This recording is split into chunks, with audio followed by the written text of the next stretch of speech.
Hey guys, what's up? It's Roy and Aimee here. Thank you for coming back to our channel. So learning a language is very hard sometimes, and we've definitely come across quite a few difficulties while we've been learning Japanese for the last year and a half. Things like not knowing where to start, feeling unmotivated, not knowing where to keep going and how to speak and how to listen. So in this video, we want to address those things and give tips and tricks to help you know how to overcome some of these things. The first thing we're going to talk about is where do you start? And our answer to that is learning hiragana and katakana. The reason why we chose this as the first step to start on is because any textbook that you're going to be learning from in the future is either going to assume that you know hiragana or katakana, or it's just going to teach it to you again. So if you are completely new to Japanese, we'll just give you a quick rundown of the language. So you've got three basic, I guess you could call them alphabets. You've got hiragana, katakana, and kanji. So hiragana and katakana have about 46 basic characters each. And this is where you should start. It should take you maybe a day or a few days to learn them all. We used an app called Kana School, but there's quite a few different apps that you can access, and you can choose which one you like the most and go from there. Usually they're flashcard based, and then you can test as you go and make sure that you've really memorized all the characters. It is super duper important to make sure that you nail hiragana and katakana because it's going to make up a really strong foundation for your future learning. And that leads us into our next point, avoiding a weak foundation. So you've taken your first steps into the world of learning Japanese. You've learnt hiragana, you've learnt katakana, now you are ready to take on the language. You might be asking yourself now, where do I go from? And if you are thinking this, you can check out our previous video where we talk about the best resources for learning Japanese. Some that I'll just mention here might be using a textbook like Genki or using an app like Human Japanese. Regardless of what you use though, you really want to avoid having a weak foundation. What we mean by a weak foundation is that when you get further down the track in your learning, you won't be able to pick up the more advanced concepts because you didn't quite learn those easier concepts earlier on. I actually experienced this learning mathematics in high school. For some reason, I didn't listen to the teacher in the earlier years of learning mathematics, so when it came to the later years in high school, I sucked at math.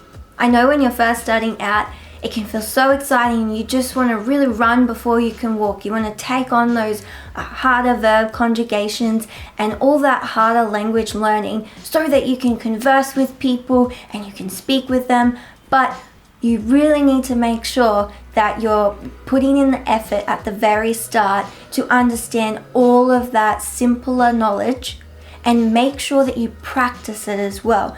Do those exercises in the textbooks and then you'll just be able to learn so much faster later on. Your learning should be fun, but you're going to have to put in the hard yards. Make sure you go back and relearn the basics to make sure it's ingrained. Okay, so speaking about having a strong foundation, another difficulty or obstacle that you may come across in your language learning is not having a well-rounded learning ability. What we mean by this is maybe you've just focused on reading and writing and you don't feel very confident in speaking and listening Japanese.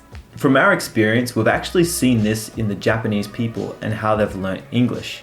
Believe it or not, but in high schools, Japanese people are taught how to read and write really well, but they're not really taught how to speak fluently. You'd be amazed at how many words a Japanese person would know, but they don't have the confidence or the ability to speak it. Similarly, we actually did something similar. We became rather confident in our reading and writing abilities. However, we didn't focus enough on our listening and speaking, and so when it came time to have conversations, we couldn't do it. So basically, our number one tip for this point is please start speaking and listening as soon as you can. Either through things like italki, which we talked about in our previous video, where you can hook up with either a teacher or another language learner, or something like HelloTalk, which is similar. You can send audio messages to Japanese speakers and they'll send them back to you, so you can start practicing straight away. A bonus tip for this section is do not be afraid to make mistakes.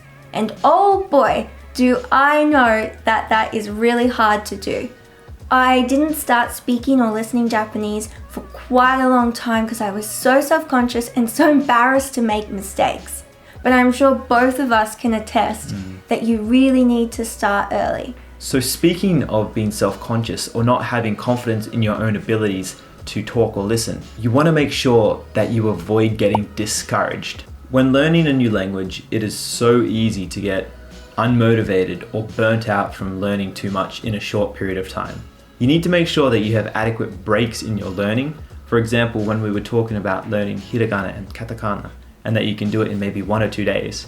That's only for some people. Depending on your circumstances, it might take you up to a week to learn hiragana and katakana because you just need to make sure that you're in the right headspace to learn to avoid burnout. So to stay motivated in your learning, not only should you make sure you have adequate breaks, but also you're using a variety of different resources.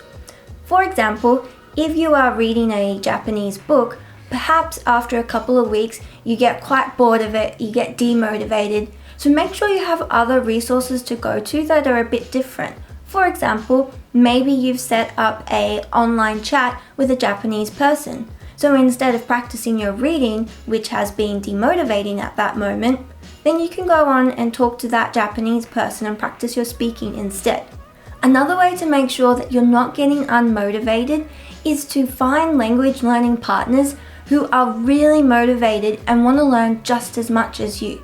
Again, I'm going to recommend italki and HelloTalk for this. You can have a language exchange with someone and it can be free, or you can pay for lessons. But either way, it can be so motivating. For example, at the moment, I'm taking lessons with a community tutor on italki, and oh man, does she really encourage me to keep learning. I might have an hour-long lesson but only say maybe 2 slightly complicated sentences, but she celebrates those sentences with me and gets so excited for me that I've said them, and that just makes me want to keep learning Japanese even more. So I would really recommend this method. Another problem that is so hard to avoid is directly translating from English into Japanese. What we mean by this is similar how you might put another language into Google Translate and then translate it to English and it doesn't quite come out the right way.